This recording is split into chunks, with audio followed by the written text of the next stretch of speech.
Assalamualaikum warahmatullahi wabarakatuh.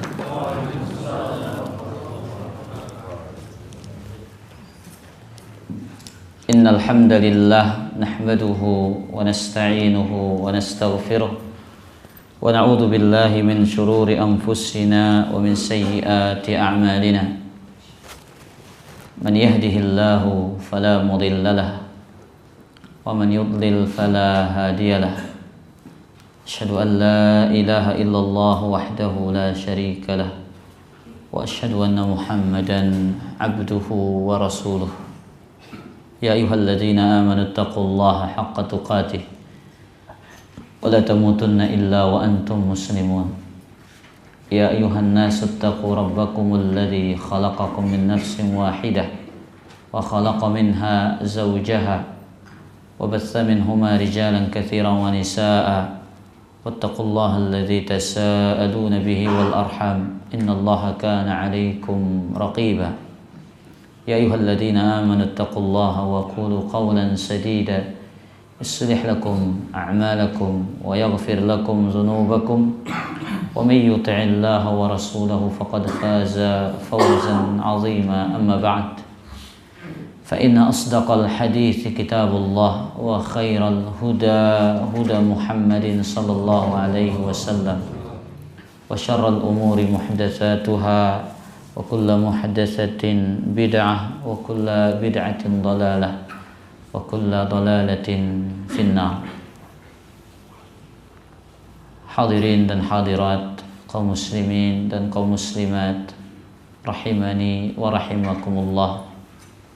Alhamdulillah, ucapan yang senantiasa menghiasi lisan-lisan kita.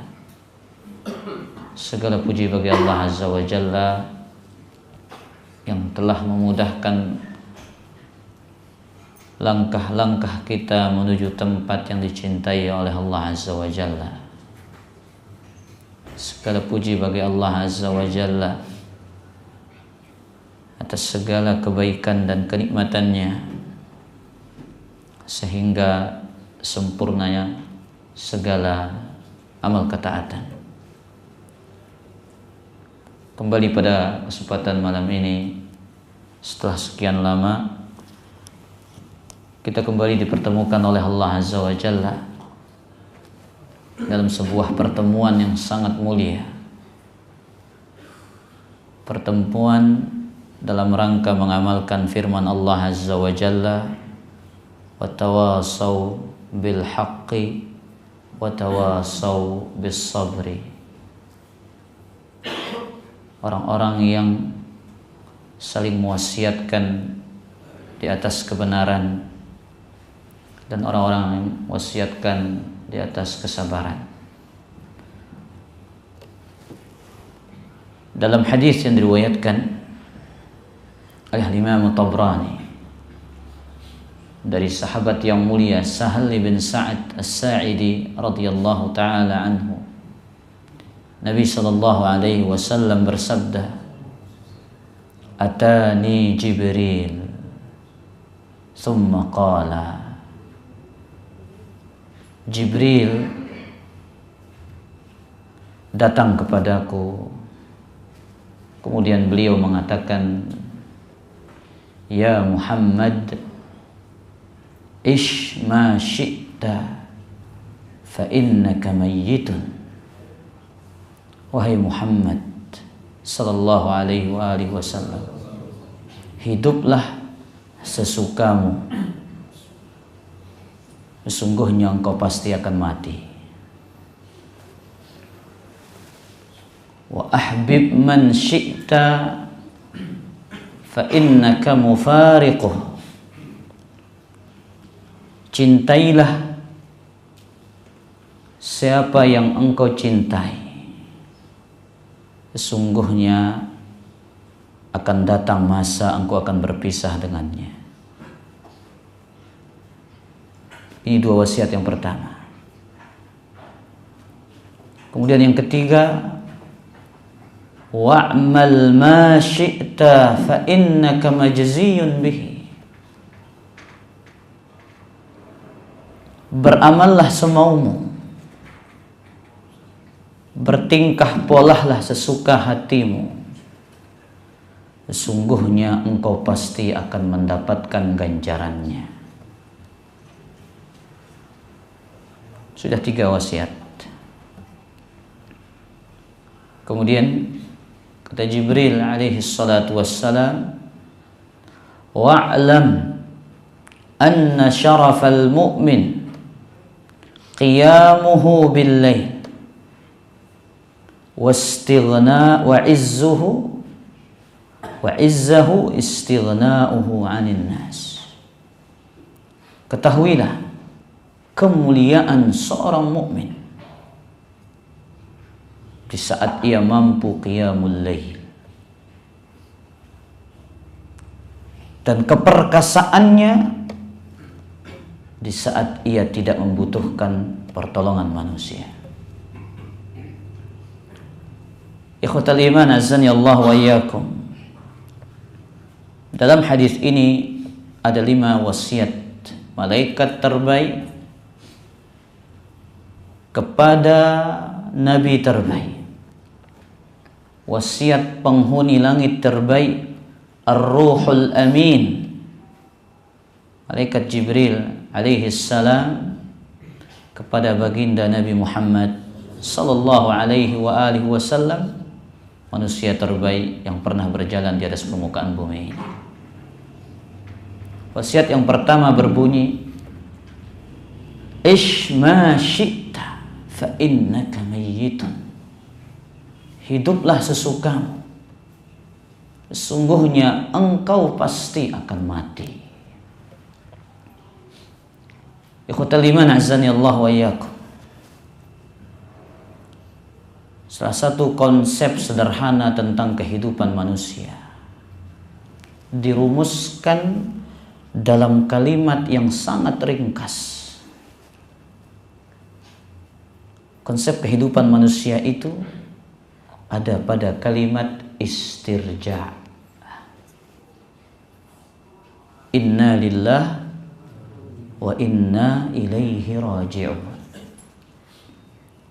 Sungguhnya kita adalah milik Allah, kita berasal dari Allah, dan suatu saat pasti akan kembali kepada Allah Subhanahu wa ta'ala. Setiap manusia berada pada konsep kehidupan yang sangat sederhana ini. Kita ini milik Allah dan pasti akan kembali kepada Allah Subhanahu wa ta'ala. Sepanjang apapun usia manusia, ia pasti akan bermuara kepada kematian. Sesukses apapun kehidupan manusia, ia pasti akan berakhir kepada sebuah kepastian yang bernama kematian. Tidak ada kekekalan dalam kehidupan dunia ini. Tidak ada keabadian dalam kehidupan dunia ini.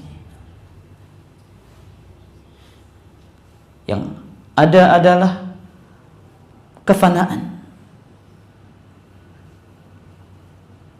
Makanya roda kehidupan manusia itu terus berputar. Tidak ada yang terus bahagia. Ada masanya seorang harus bersedih. Ada masanya ia bisa tersenyum bahagia. Ada kalanya ia harus menangis. Ada kalanya ia sumringah dengan rasa gembira yang berbunga-bunga di dalam hatinya. Tidak selamanya ia akan hidup. Akan datang masanya badan yang sehat mulai melemah, kemudian berakhir kepada menjadi sebuah tubuh yang kaku,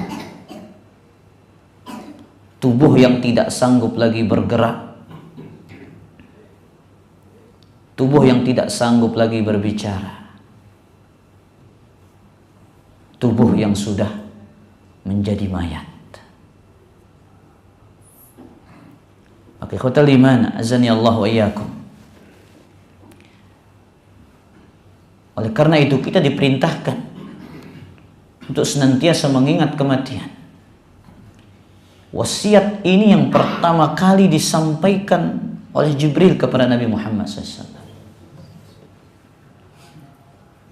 Diperintahkan untuk memperbanyak mengingat kematian. Karena dengan kematian ini, ikhwatal iman, dengan mengingat kematian ini, kita tahu siapa jati diri kita. Dengan kematian ini, kita akan sadar bahwasanya kita tidak akan tinggal selama-lamanya di atas permukaan bumi ini. Dengan masalah yang kita hadapi, kita obati dia dengan mengingat kematian. Kebahagiaan yang kita rasakan, kelapangan hidup, kenyamanan hidup, kemewahan hidup, yang terkadang menjadikan manusia lalai. Apabila dengan ia mengingat kematian, kematian itu akan menyadarkan ia kembali kepada jalan yang benar. Makanya Nabi SAW mengatakan dalam hadis dari Imam Ibn Hibban, "Aktsiru dzikra hadzimil ladzat." Perbanyaklah mengingat sang pemutus kelezatan. Fa innahu lam yadhkurhu fi dhiqin minal 'aish illa wassa'ahu 'alaih. Sesungguhnya tidaklah seseorang mengingat kematian di saat hidupnya sempit, melainkan dia pasti akan merasakan kelapangan dan kenyamanan. Iya, sejatinya begitu ya ikhwatal iman. Di saat kita susah, kita mengatakan, ya, ujung-ujungnya saya juga akan mati. Saya akan meninggalkan dunia ini. Kesusahan saya akan berakhir dengan saya meninggal dunia. Itu yang akan kita rasakan. Dunia itu akan terasa lebih lapang apabila kita bisa mengingat kematian. Wala dzakarahu fi sa'atin illa dayyaqaha. Tidak seorang mengingat kematian itu di saat kelapangan hidup, di saat kenyamanan hidup, melainkan akan menjadikan ia menyempitkannya. Ikhwatal iman azani Allah wa iyyakum. Kematian bukanlah masalah yang sesungguhnya. Tapi masalah yang sesungguhnya adalah apa yang sudah kita persiapkan untuk kematian itu. Kematian mau tidak mau dia akan datang. Suka atau tidak suka dia akan datang. Kematian tidak pernah peduli dengan siapapun. Kematian tidak peduli dengan ahli taat. Kematian tidak peduli dengan ahli maksiat. Di saat waktu itu tiba, ia pasti akan datang. Maka ikhwatal iman azani Allah wa iyyakum. Lantaslah Nabi SAW mengatakan, kafa bil mauti wa'izan. Cukuplah kematian itu sebagai nasihat. Cukuplah kematian sebagai nasihat. Sebesar-besar nasihat yang dengannya kita mencambuk hati yang lalai, hati yang terlalu kelam dalam maksiat, hati yang lalai dari hak Rabbnya, hati yang tertidur dari menunaikan hak Rasulnya. Tidak ada cambuk yang paling menyakitkan bagi hati itu daripada mengingat kematian. Hotel iman, banyak orang yang berharap umurnya panjang. Banyak orang yang merasa dirinya muda. Banyak orang yang sedang menikmati kehidupannya. Ternyata esok harinya ia sudah menjadi mayat, jasad yang kaku yang harus dibungkus dengan kain kafannya. Ada orang-orang yang orang pesimis ketika ia melihat dirinya. Orang akan mengira dia tidak akan lama lagi hidupnya, tapi ternyata dia orang yang lama kehidupannya. Itulah kematian. Kematian adalah rahasia Allah Azza wa Jalla. Ikhwatul iman, banyak orang yang tidak mampu membuka kancing bajunya. Kenapa? Karena ia sudah menjadi mayat. Ia berharap memakai bajunya dengan gagah. Ternyata ia pulang sudah menjadi mayat. Ikhwatul iman, azani Allah wa iyyakum. Oleh karena itu, kita mengingat ucapan Al-Daqqaq rahimahullahu ta'ala. Man aktsara dzikrul maut ukrima bi thalathatin. Barang siapa yang memperbanyak mengingat kematian, ia akan dimuliakan dengan 3 hal. Yang memperbanyak mengingat kematian, ia akan mulia dengan 3 hal. Yang pertama adalah ta'jilut taubah. Ia akan bersegera bertaubat kepada Allah. Iya, dia tahu dirinya akan mati. Dia tidak tahu kapan waktu kematiannya itu. Apakah di saat dia menjadi orang yang taat, atau wal'iyadu billah, ataukah dia di saat menjadi ahli maksiat.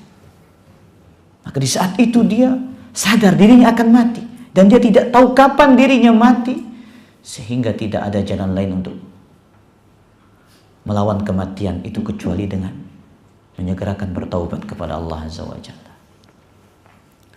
Banyak manusia yang lupa jalan kebahagiaan mereka. Salah satu jalan kebahagiaan itu, ikhwatal iman, bernama taubat. Salah satu jalan kebahagiaan yang sering kali dilupakan oleh orang-orang beriman adalah jalan taubat. Allah Azza wa Jalla berfirman, "Wa tubu ilallahi jami'an ayyuhal mu'minun la'allakum tuflihun." Bertobatlah kalian, wahai orang-orang yang beriman, la'allakum tuflihun, agar kalian beruntung, agar kalian sukses, agar kalian bahagia. Jalan kebahagiaan itu bernama taubat. Barang siapa yang keluar dari jalur taubat, sungguh dia telah meninggalkan jalan kesuksesannya dan jalan kebahagiaannya. Maka orang-orang senantiasa mengingat kematian, ia akan dimuliakan dengan menyegerakan taubatnya kepada Allah. Yang kedua, ia akan dimuliakan dengan wa qana'atil qalb. Hati yang qana'ah, hati yang selalu ridha terhadap pemberian Rabb-Nya. Hati yang selalu merasa puas dengan apa yang dia dapatkan dan ia jumpai dari takdirnya. Itu qana'atul qalb. Makanya di antara wasiat Nabi SAW kepada Abu Hurairah itu, wa kun qani'an takun aghnan nas. Jadilah engkau hamba yang qana'ah, niscaya engkau akan menjadi manusia yang paling kaya. Nah, resep paling kaya itu apa? Qana'ah. Tapi ini resep bukan mudah, teman-teman. Resepnya sulit ini. Ya. Resep qana'ah ini resep yang sulit, bukan resep yang mudah. Karena kita ini punya hati, tidak senang sama sesuatu yang sedikit. Kalau banyak, semua kita bisa qana'ah. Tapi kalau giliran sedikit, wallahi demi Allah, disitulah ujian qana'ah tidaknya kita.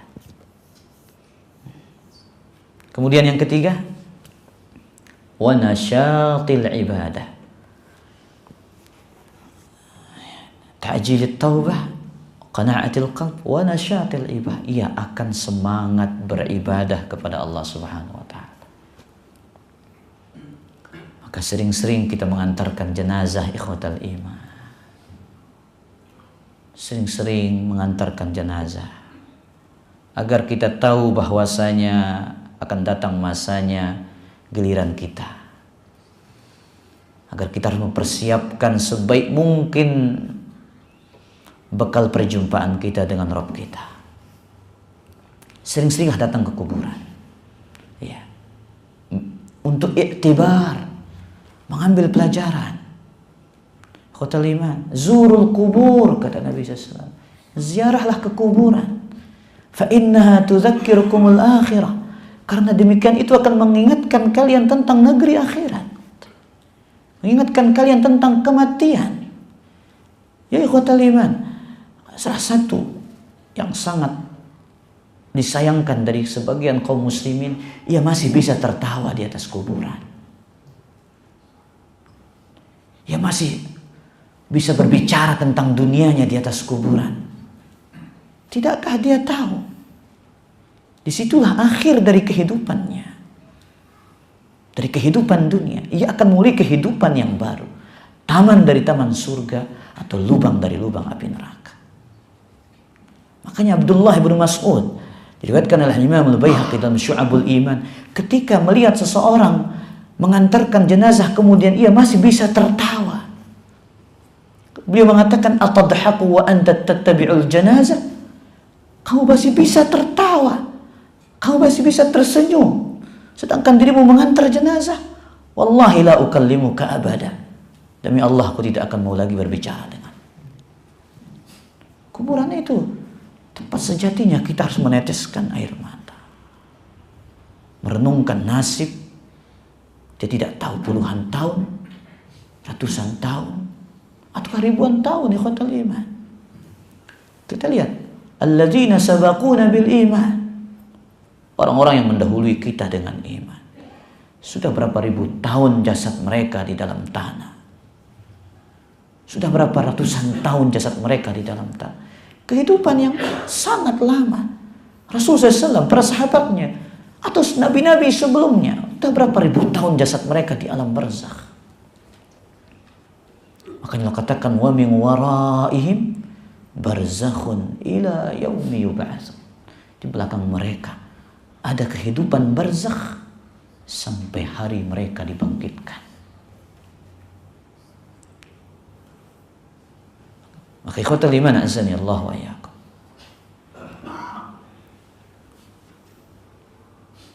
Satu-satunya harapan terbesar kita ini wafat di atas kalimat la ilaha illallah. Man kana akhiru kalamihi la ilaha illallah dakhala al-jannah. Itu cita-cita terbesar yang harus kita harapkan. Kita menutup kehidupan kita ini dengan indah. Ya. Kita ingin yang dikatakan oleh Allah Azza wa Jalla dalam surat Al-Fajr. Ya ayyatuhan nafsul mutmainnah. Wahai jiwa-jiwa yang tenang. Irji'i ila rabbiki radiyatan mardiyah. Kembalilah kepada Tuhanmu dalam keadaan puas dan diridhoi. Fadkhuli fi ibadi wadkhuli jannati. Masuklah ke golongan hambaku dan masuklah ke dalam surgaku. Kemudian kata beliau, ad-daqaq, wa man nasyal maut, orang-orang yang melupakan kematian, uqiba bi thalathatin, ia akan dihukum dengan 3 perkara. Taswifut taubah. Taswifut taubah, ia akan menunda-nunda taubatnya. Terlebih orang-orang yang tertipu dengan kebaikannya. Ya ikhwatal iman, kita ahli taat, kita ahli sedekah, kita ahli salat, kita ahli talabul ilm, kita ahli ketaatan. Jangan pernah tertipu. Taubat adalah kewajiban kita semua. Nabi SAW taubat 70 kali, 100 kali dalam satu hari. Mengingatkan kepada kita bahwasanya taubat bukanlah hanya tugas pendosa dan ahli maksiat. Kita bertobat, kenapa ikhwatal iman? Kita kurang dalam menunaikan hak Rabb kita. Kenapa kita harus bertaubat? Kita sejatinya kurang bersyukur atas nikmat Rabb kita. Banyak karunia yang Allah kita lalaikan. Banyak karunia Allah yang kita lupakan. Sehingga kita mengira yang hanya bertaubat hanya pendosa, hanya ahli maksiat, orang-orang yang tenggelam ke dalam lautan dosa dan samudra maksiat. Bukan hanya mereka, semua kita ini layak dan seharusnya bertaubat kepada Allah Subhanahu wa taala. Tapi orang-orang yang melupakan kematian, ia terlalu nikmat dengan kehidupannya, ia terlalu nikmat dengan kenikmatan Allah yang ada pada dirinya. Disitulah ia diberikan hukum dengan menunda-nunda taubatnya. Kemudian yang kedua, wa tarkir ridha.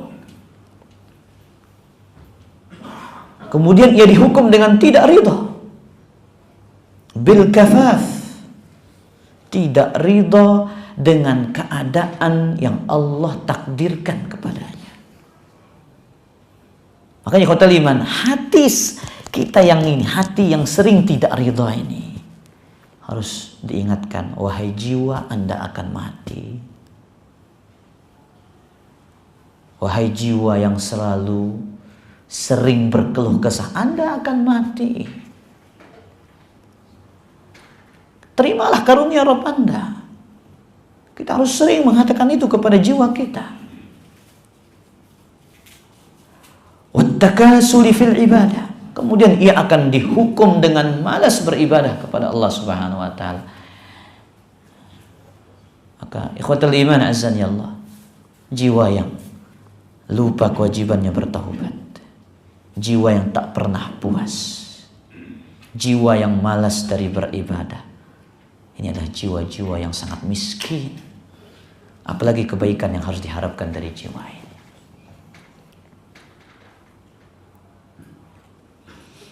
Kemudian nasihat yang kedua, kata Jibril, wa ahbib man syi'ta fa innaka mufariq. Wahai Muhammad sallallahu alaihi wasallam, cintailah yang siapapun yang engkau cintai. Akan datang masanya engkau akan berpisah dengannya. Banyak hal yang kita cintai dari kehidupan dunia ini. Ada orang-orang yang mencintai bisnisnya yang sudah berhasil. Ada orang yang cinta kepada istri dan anak-anaknya. Dan semua kita itu berada pada kecintaan itu. Ada orang yang sedang mencintai kesuksesannya. Silahkan cintai siapa saja yang Anda ingin cintai. Tapi ingat, dunia ini antara dua pilihan. Antara meninggalkan atau ditinggalkan. Antara dua pilihan. Antara Anda yang terlebih dahulu meninggalkan atau Anda yang akan ditinggalkan. Ada masanya khotul iman, kita akan berpisah dengan orang-orang yang kita cintai. Orang-orang yang kita sayangi. Akan datang masanya orang-orang yang kita sayangi terlebih dahulu mendahului kita. Dan ini realita kehidupan.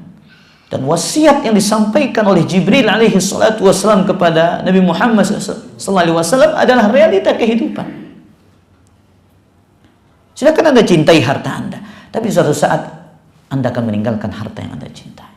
Silahkan nikmati, cintai jabatan yang Anda miliki saat ini. Akan datang masanya jabatan itu yang lebih dulu meninggalkan Anda, ataukah Anda yang meninggalkan jabatan itu. Mudah bagi Allah Azza wa Jalla untuk kita yang terlebih dahulu meninggalkan orang-orang yang kita cintai, atau orang-orang yang kita cintai terlebih dahulu meninggalkan kita. Maka khotul iman, kita dilarang berlebihan dalam mencintai urusan dunia ini. Kita dilarang mencintai perkara-perkara duniawi ini berlebihan. Kenapa ya khotul iman? Tidak lain karena akan datang masanya Anda harus siap berpisah dengannya. Maka ada sebuah ucapan yang indah disampaikan oleh sahabat yang mulia Ali bin Abi Thalib radhiyallahu anhu. Apa kata beliau? Ahbib habibaka haunan ma asa an yakuna baghidaka yawman ma wabghid baghidaka haunan ma asa an yakuna habibaka haunan ma. Jadi ikhwatal iman, kadang kalau kita cinta kepada seseorang itu berlebihan. Kita senang sama orang itu kadang berlebihan. Kadang kesenangan yang berlebihan ini akan menyeret kita kepada kebencian kepada dia satu saat. Ada satu hal yang kita tidak sukai. Karena kelebihan cinta kita kepada dia itu akan membalikkan kecintaan itu menjadi kebencian. Makanya kata Ali, cintailah siapa saja yang engkau cintai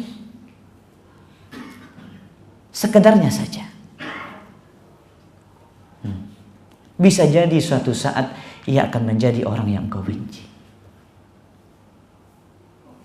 Dan bencilah siapa yang engkau benci sekedarnya saja.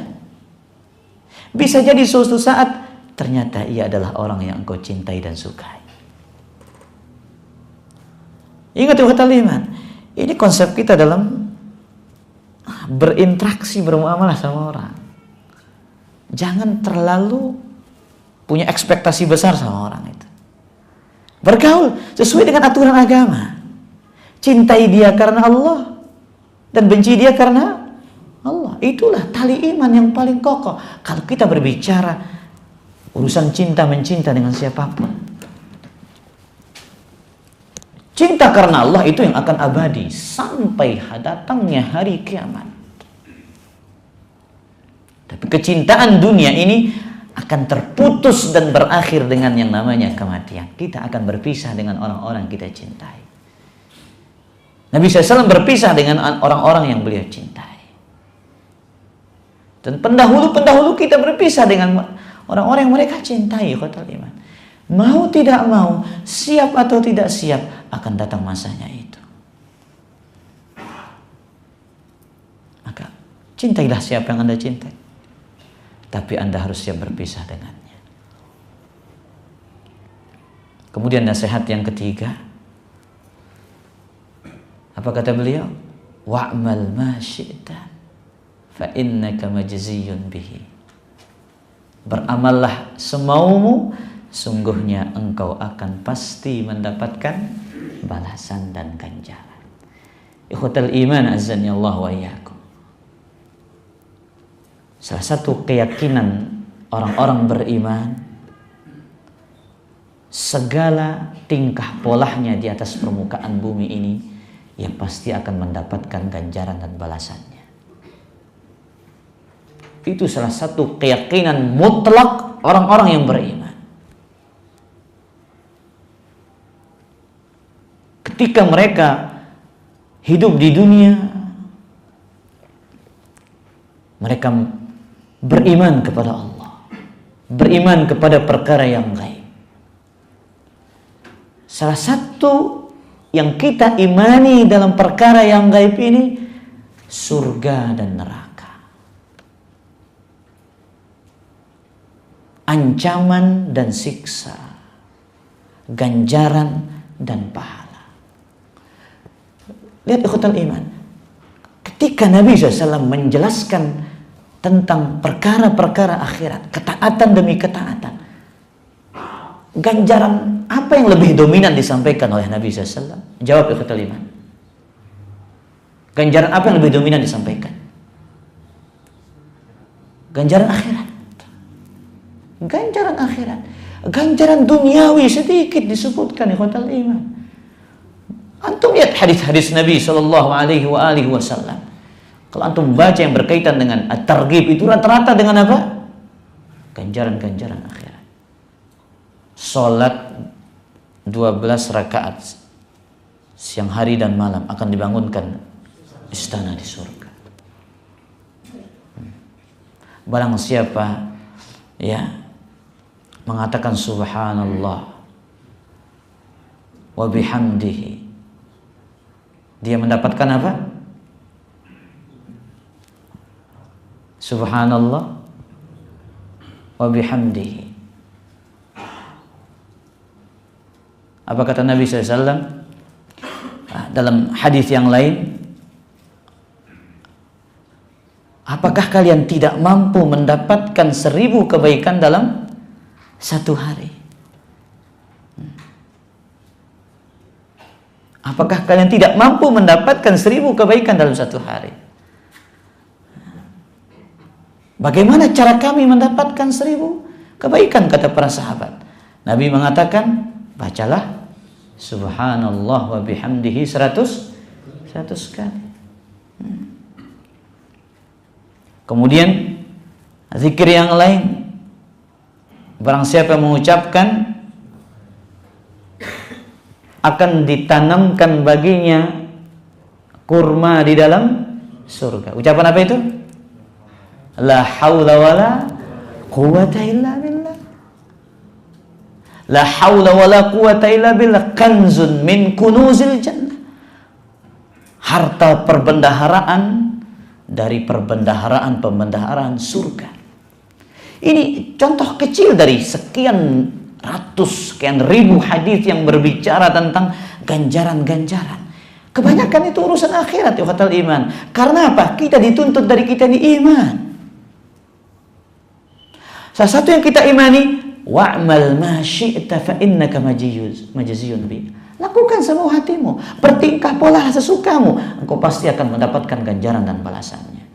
Ahli taat akan mendapatkan buah dari ketaatannya. Ahli maksiat akan mendapatkan keburukan dan kejelekan dari efek dosa dan maksiatnya kepada Allah Subhanahu wa taala. Kita sering mendengar ayat ini, khotal iman. Apa ayat itu? Faman ya'mal mithqala dzarratin khairan yara. Subhanallah. Ini bahasa Al-Quran. Barang siapa yang melakukan kebaikan seberat zarrah, seberat ukuran paling kecil, kata orang Arab mengatakan zarrah itu mereka gunakan untuk apa? Mengungkapkan tentang ukuran yang paling kecil. Barang siapa yang melakukan sekecil apapun kebaikan, ya pasti akan melihat ganjaran dan balasannya. Wa man ya'mal mithqala dzarratin syarran yara. Dan barang siapa yang melakukan sekecil apapun dari keburukan, dia pasti akan mendapatkan ganjaran. Dan subhanallah khotal iman, nanti hari kiamat, lihat, Nabi SAW menyampaikan tentang perkara gaib. Akan datang nanti hari kiamat, Allah akan mendatangkan orang yang paling nikmat hidupnya di dunia ini. Dia paling mewah sudah. Sekarang tinggal antum cari siapa yang paling mewah itu. Nah, kita tidak tahu, mungkin beda masa, beda-beda orangnya. Tapi orang bi'an'ami ahli dunia, yukta bi'an'ami ahli dunia, fayusbagu fin nari sabghatan. Kemudian dicelupkan satu kali celupan di neraka. Kemudian ditanya, apakah engkau pernah melihat kebaikan? Apakah engkau pernah merasakan kemewahan? La ya Rabb. Dan tidak, aku tidak pernah merasakan sedikit pun dari kemewahan dan kenikmatan. Itu manusia paling nikmat, ikhwatal iman, paling mewah hidupnya. Kemudian yu'ta bi ab'asi ahli dunia, kemudian didatangkan manusia yang paling sengsara kehidupannya di dunia. Kemudian dicelupkan satu kali celupan di dalam surga, ikhwatal iman. Kemudian ditanya oleh Allah, apakah engkau pernah merasakan satu kesusahan di kehidupan dunia? Demi Allah, aku tidak pernah merasakan satu kesusahan pun. Subhanallah, ikhwatal iman, azani Allah wa iyyakum. Semua yang ada di jagat raya, di alam semesta, tidak ada yang luput dari pengamatan Allah Azza wa Jalla. Makanya Allah perintahkan malaikat untuk mencatat perbuatan kita. Ini loh perbuatan Anda di dunia. Ini kebaikan Anda. Ini kejelekan Anda.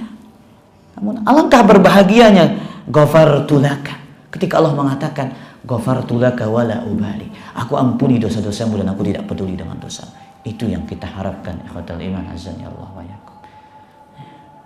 Taib, kira-kira sudah kumandangkan azan, mungkin kita lanjutkan wasiat berikutnya, pada pertemuan berikutnya insyaallah taala.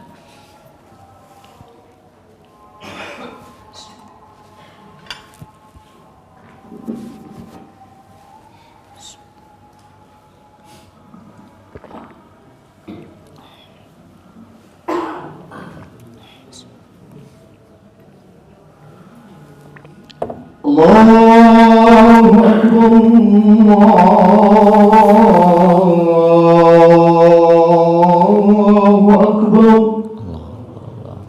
Allahu Akbar,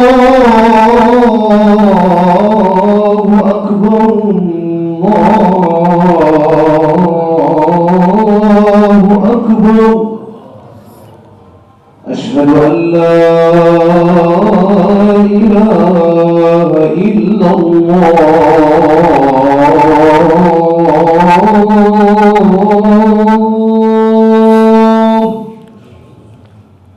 أشهد أن لا إله إلا الله.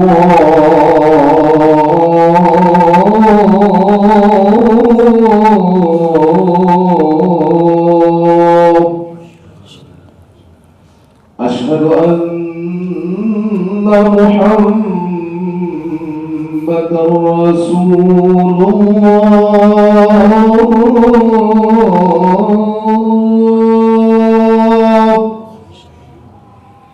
أشهد أن محمدا رسول الله.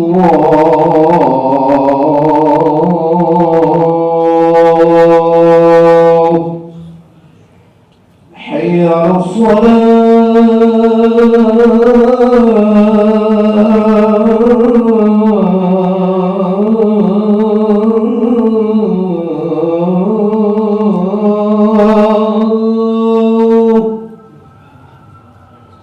حي على الصلاة.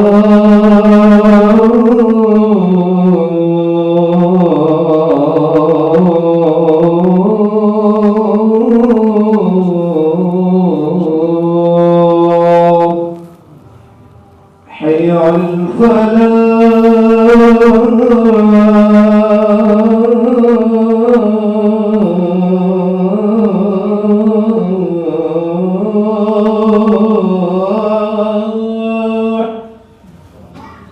حي على الفلاح.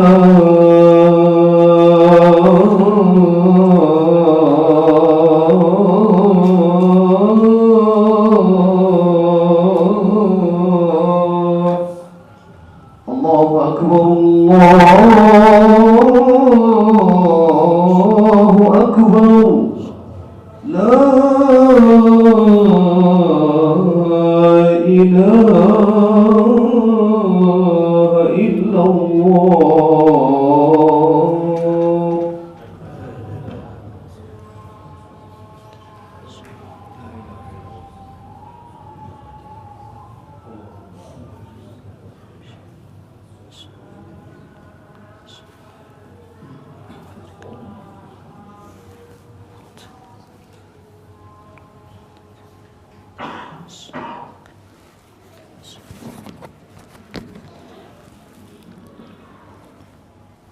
Alhamdulillah wassalatu wassalamu ala Rasulillah wa ala alihi wa sahbihi wa man tabi'a huda amma ba'du.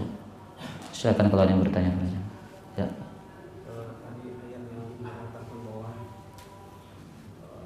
seseorang itu akan menjumpai apa yang diperbuat, apakah kebaikan maupun keburukan, walaupun buruk sedikit. Nah, pertanyaan ini, apakah orang yang sudah bertobat, sudah beristighfar dan bertobat, apakah dia akan ditampakkan juga apa dosanya di akhirat? Taib. Apakah orang yang telah melakukan dosa kemudian bertaubat akan diperlihatkan catatan-catatan dosanya itu? Iya. Sebagaimana dalam hadis Sahih Bukhari, ketika Allah Azza wa Jalla mendekatkan seorang hamba sedekat-dekatnya, kemudian Allah bertanya kepadanya, "Ata'rifu dzamba kadza wa kadza?" apakah engkau mengetahui dosamu ini dan yang itu? Kemudian apa kata Allah Azza wa Jalla? Bala ya Rabb. Kata hamba ini, bala, tentu ya Allah. Aku mengetahuinya. Kemudian apa kata Allah Azza wa Jalla? Aku telah menutupi dosa-dosamu di dunia. Wa ana aghfiru lahal yaum. Dan hari ini aku akan mengampuninya. Dari sini para ulama mengatakan bahwasanya catatan dosa itu tidak akan dihapus meskipun hamba itu telah bertaubat kepada Allah Subhanahu wa taala. Kemudian yang menjadi dalilnya juga adalah tentang hadis al-bitaqah. Seorang yang memiliki catatan dosa itu sepanjang apa? Ya, sepanjang mata memandang. 99 catatan dosa sejauh mata memandang. Kemudian dikeluarkan al-bitaqah, kalimat la ilaha illallah. Kemudian 99 catatan amal diletakkan pada daun timbangan. Kemudian kartu itu yang isinya la ilaha illallah itu diletakkan pada satu daun timbangan. Ternyata lebih berat masih kartu yang bertuliskan apa? La ilaha illallah. Ya. Dengan dalil yang tadi para ulama mengatakan bahwasanya meskipun orang bertaubat dari perbuatan dosa, namun catatan itu tidak akan terhapus. Nah, Allah Ta'ala ala wa alam. Makanya Allah katakan di dalam surat Al-Isra, Iqra' kitabak kafa binafsika al-yawma 'alaika hasiba. Baca catatan amalmu sendiri. Cukuplah dirimu sendiri yang akan menghisapnya sekarang. Cukuplah dirimu sendiri yang akan menghisapnya sekarang. Kafa binafsika al-yawma 'alaika hasiba. Nah, Allah Ta'ala ala wa alam. Sering kita mengantar jenazah seperti Ustaz bilang tadi, kayak apakah hati ini sudah dengan nasihat sehingga ketika kita mengantar jenazah kan kita di kuburan itu bicara dulu ketemu sama teman ketawa, apakah hati ini keras atau Khotal iman azani Allah wa ya. Tidak mesti hati itu keras, tapi mungkin ada kebiasaan buruk yang ada pada diri kita. Ya. Sejatinya, lihat dalam hadis Bara' bin Azib yang panjang itu, Nabi dengan para sahabatnya kalau berdiri di atas kuburan itu, seakan-akan di kepala mereka ada apa? Ada burung. Artinya khusyuk. Ya. Makanya disebutkan oleh Imam Ibnu Qudamah, yustahabbu limuttabi'il janazah ayyakuna mutakhashshi'an mutafakkiran fi ma'alihi wa bima yasiru ilaihi al-mayyit wa la yatahaddatsu bihaditsid dunya. Kata Ibnu Qudamah rahimahullah, dianjurkan bagi orang yang mengantarkan jenazah itu dia mengantarnya dengan khusyuk. Ya. Kemudian dia berpikir merenungkan nasibnya setelah ia meninggal dunia, dan janganlah ia berbicara tentang perkara-perkara dunia. Atau bisa jadi hati kita ini sudah mati, khotal iman. Hati yang sudah tidak tersentuh lagi oleh kematian. Makanya para ulama mengatakan al-mautu akbaru wa'idhin. Kematian itu nasihat terbesar. Kalau hati ini sudah tidak tersentuh dengan kematian, apalagi yang harus menyentuh dia. Kita khawatir hati kita ini sudah keras. Maka dia bukan banyak-banyak harus mengingat kematian. Ya. Misalnya banyak-banyak mengingat kematian agar ia kembali lembut dan kembali bersih dan kembali sadar dari kelalaiannya. Maka ini kebiasaan yang perlu dirubah khotal iman. Ya, antum nasihati saudara-saudara antum. Ya, apabila ngajak kita ngomong urusan dunia, saudaraku, kita berada di atas kuburan. Tunggu sejenak. Nanti ketika kita keluar dari kuburan, kita lanjutkan pembicaraan kita. Kita datang ke sini untuk apa? Mengambil pelajaran. Ya kalau kita datang memikul jenazah saudara kita itu, di sana tujuan kita mengambil pelajaran. Hari ini Anda memikul, suatu saat Anda yang harus dipikul. Hari ini Anda menaburkan tanah ke liang lahat, suatu saat orang-orang akan menaburkan tanah ke liang lahat Anda. Kita ke sana untuk mengambil pelajaran, bukan untuk berbicara tentang urusan dunia, ikhwatal iman. Makanya apa kata Nabi SAW kepada para sahabatnya? Limisli hadzal yaum fa'idtu. Limisli hadzal yaum fa'idtu. Seperti hari inilah yang kalian harus persiapkan. Seperti inilah yang harus kalian persiapkan. Nah, Allah Ta'ala a'lam. Tapi di sini ada satu pertanyaan.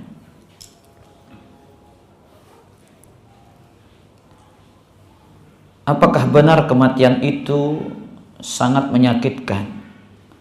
Saya pernah mendengar ada riwayat lebih sakit dari goresan gergaji dan lebih sakit dari air yang mendidih. Tapi ikhwatal iman azani Allah wa iyyakum, ini ada riwayat dari sahabat, diriwayatkan oleh Al-Imam Ibnu Abi Dunya kalau tidak salah dalam kitabnya Al-Maut, dari Shaddad ibn Aus kalau tidak salah. Beliau mengatakan al-mautu afza'u haulin fid dunya wal akhirati 'alal mu'min. Kematian itu adalah kengerian yang paling mengerikan.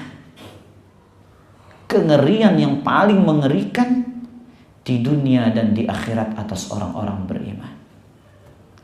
Wa huwa ashaddu min nashril manashir wa qardin bil maqarid wa ghalyin fil qudur. Lebih menyakitkan daripada goresan gergaji, daripada sayatan gunting, daripada air yang mendidih. Subhanallah. Kemudian kata beliau, walau annal mayyit nushira fa akhbara ahlad dunya bil maut. Jikalau sekiranya ada satu orang mati dibangkitkan kembali oleh Allah, kemudian ia bercerita tentang sakitnya kematian.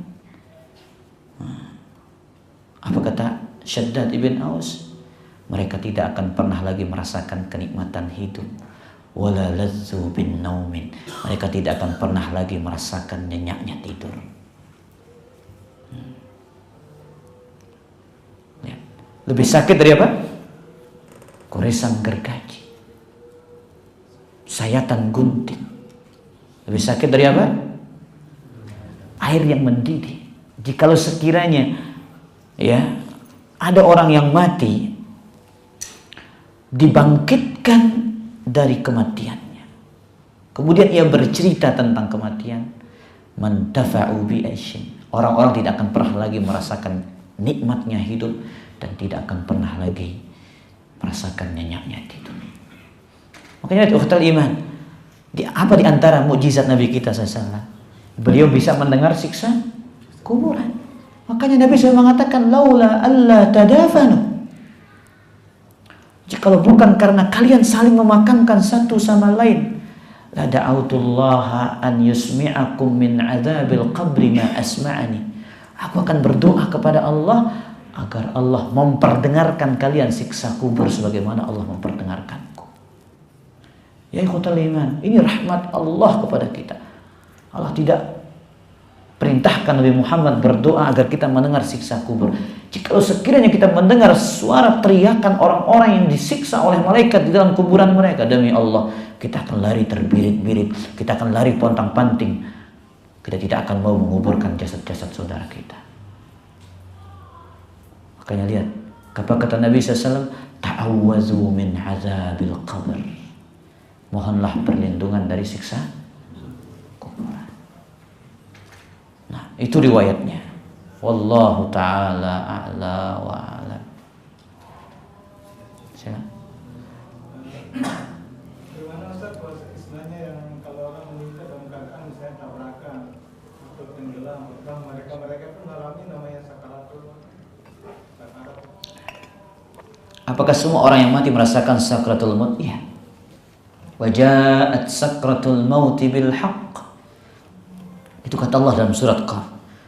Telah datang sakaratul maut dengan kebenaran. Zalika ma kunta minhu tahid. Yang demikian itulah kalian lari darinya. Ya. Nabi SAW di saat sedang sakit parah, beliau mengatakan, La ilaha illallah, inna lil mauti la sakarat. Sungguhnya kematian itu memiliki sakarat, rasa sakit. Ya. Rasulullah SAW saja merasakan rasa sakit. Bagaimana dengan sekiranya kita, jiwa-jiwa yang banyak dosa dan maksiat kepada Allah Subhanahu wa taala. Akhirul iman azani Allah wa iyyakum. Kita banyak-banyak meminta kepada Allah Azza wa Jalla, ya, memohon kepada Allah agar kita diberikan akhir yang indah dari kehidupan kita. Diwafatkan di atas kebaikan, diwafatkan di atas ketaatan. Man syaba ala syai'in mata alaih. Barang siapa yang terbiasa melakukan sesuatu, dia akan meninggal di atas kebiasaan itu. Ya. Kata lima, mudah-mudahan kita yang terbiasa di atas ketaatan ini, ya, terbiasanya karena hati yang tulus, hati yang ikhlas kepada Allah Subhanahu wa taala. Dan tidak ada lain doa kita, semoga Allah Azza wa Jalla, ya, menjadikan akhir kehidupan kita ini adalah ditutup dengan satu kata yang kita idam-idamkan, ditutup dengan kalimat tauhid, kalimat la ilaha illallah.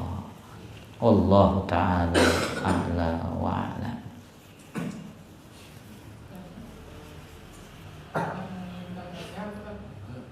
Bagaimana langkah-langkahnya supaya kita lebih sering membaca Al-Quran, memegang Al-Quran daripada HP ini, nasihatnya pribadi.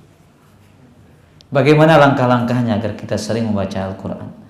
Kata Utsman bin Affan radhiyallahu anhu, "Lau tahurat qulubuna ma syabi'at min kalamillah." Jikalau hati kita ini suci, bersih, ia tidak akan pernah kenyang dari membaca firman Allah. Tapi ternyata yang menghalangi kita dari Al-Quran ini banyaknya dosa, banyaknya maksiat. Antum tahu sahabat Khalid bin Walid? Tahu sahabat Khalid bin Walid para jamaah? Ada yang tidak tahu Khalid bin Walid di sini? Ya. Antum tahu nama ini, nama yang harum sepanjang sejarah Islam, dengan pedangnya yang gagah memenangkan agama Islam. Ya, yang ia berharap jasadnya, ini harapan Khalid bin Walid, ia berharap jasadnya ditemukan di medan pertempuran, tapi ternyata ia gugur di atas ranjangnya. Dia pernah mengatakan, disebutkan dalam kitab Al-Musannaf Ibni Abi Syaibah, kana Khalid bin Walid idza akhadha al-mushaf, apabila Khalid bin Walid mengambil Al-Quran, ia buki, ia menangis. Kemudian ia mengatakan, syaghalana ankal jihad. Wahai Al-Quran, aku telah dilalaikan berjihad di jalan Allah dari membacamu. Itu penyesalan Khalid bin Walid. Kerugian yang dirasakan oleh Khalid bin Walid, ia tidak bisa sering-sering menggenggam Al-Quran, melantunkan huruf demi hurufnya, karena kesibukannya dengan pedangnya, kesibukannya mengatur strategi, kesibukannya menempas musuh-musuh agama Allah, kesibukannya meninggikan kalimat Allah, meninggikan agama Islam. Tapi demikian besar kerugiannya di saat ternyata jihad itu tidak menjadikan ia sering-sering membolak-balikkan lembaran Al-Quranul Karim. Beda dengan kita sekarang, sagolana angkal jihaz, bukan syaghalana angkal jihad. Kami disibukkan dari engkau Al-Quran karena jihad, handphone kami. Ya. Akhirul iman azani Allah wa iyyakum. Antum pegang nasihat Ibnu Abbas ini. Ma yamna'u ahadukum idza raja'a min suqihi aw min amalihi. Ya. Apa yang menghalangi kalian apabila ia pulang dari tempat kerjanya, pulang dari pasarnya, an an yattaki'a ala saririhi fayaqra'a thalatha ayatin min kitabillah. Ia bersandar di atas kasurnya kemudian hanya membaca 3 ayat dari Al-Qur'an Karim. Gak ada yang berat ikhwatal iman. Ya. Cuma 3 ayat. Tapi maka ya, jawabannya ada pada diri kita sendiri. Hari ini sudahkah kita membaca Al-Qur'an?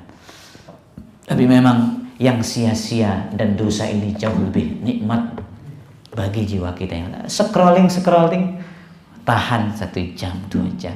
Tapi mushaf baru 5 ayat sudah nguap, lepas, selesai khatamnya. Maka apa realita kita? Syaghalana angkal jihaz. Wahai Al-Quran, kami dilalaikan oleh handphone kami dari membaca. Itulah realita kita. Nasallallahu alaihi. Kita kira demikian ikhwatal iman. Kurang lebihnya mohon maaf. Subhanakallah bihamdika asyhadu an la ilaha illa anta astaghfiruka wa atubu ilaik. Wassalamualaikum warahmatullahi wabarakatuh.